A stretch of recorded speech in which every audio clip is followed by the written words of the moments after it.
পল্টনের এই আজাদ প্রোডাক্টস এবং বাইতুল মোকাররম সংলগ্ন যে ফুটওভার ব্রিজ সেটি তারা ব্যবহার করে না। এভাবেই ঝুঁকি নিয়ে রেলিং জায়গা দিয়ে তারা রাস্তা পারাপার হয়। এত ব্যস্ত একটি রাস্তা, যে কোনো মুহূর্তে দুর্ঘটনা ঘটে যেতে পারে। দেখেন ওই যে লাগিয়ে দিয়েছে, একদম লাগিয়ে দিয়েছে অটোরিকশা। ওই যে অটোরিকশা গাড়ির পেছনে লাগিয়ে দিয়েছে, কারণ ওই যে মানুষ পারাপার হয়, যার কারণে অনেক সময় তারা গাড়ি কন্ট্রোল করতে পারে না, মেরে দেয়। এই হচ্ছে বাস্তবতা। এই যে দেখেন,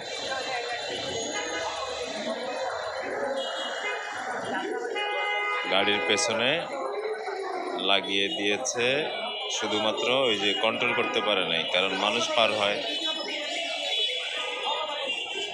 দেখেন সব ভদ্রলোকরা পার হয় এদিকে।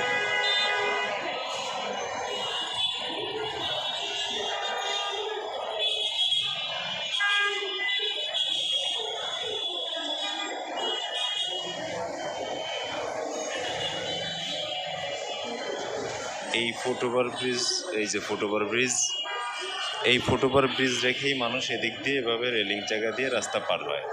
আর এই যে মাত্র ওই অটোরিকশাটি কন্ট্রোল করতে পারে নাই, সে লাগিয়ে দিয়েছে।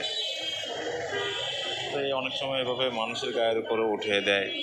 ওই যে প্রশাসনের লোক পার হচ্ছে, হ্যাঁ, এরকম মানে সব শ্রেণীর মানুষ এদিক দিয়ে এভাবে রাস্তা পার হয়, প্রশাসন হতে আরম্ভ করে সব শ্রেণীর মানুষ। দেখেন দেখেন অবস্থা, মানে প্রশাসন বলেন, সাধারণ মানুষ বলেন, যে কোনো শ্রেণীর মানুষ এদিক দিয়ে এভাবে রাস্তা পার হয়, কিন্তু তারা ফুটওভার ব্রিজ ব্যবহার করে না। দেখেন অবস্থা, ওই যে গাড়িতে লাগিয়ে দিয়েছে।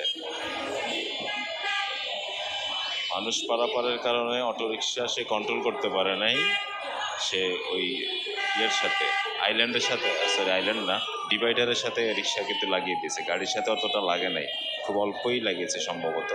যাই হোক, এটার জন্য কিন্তু দায়ী এদিক দিয়ে যারা পথচারী পারাপার হয় এভাবে রেলিং জায়গা দিয়ে, যারা ফুটওভার ব্রিজ ব্যবহার করে না, তারাই কিন্তু এই ঘটনার জন্য দায়ী। রাস্তা দিয়ে গাড়ি চলবে, এটাই স্বাভাবিক, মানুষ কেন এভাবে পার হবে? দেখেন দেখেন অবস্থা, কোনো ভদ্রলোকের কাজ এসব? মানে সচেতন নাগরিকরা কি এরকম করে?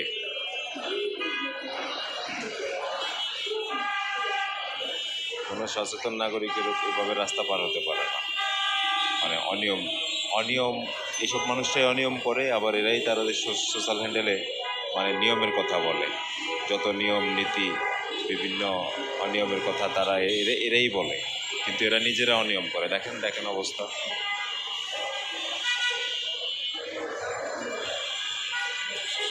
আপনি পল্টনে যখনই আসবেন তখন এই দৃশ্য দেখতে পাবেন।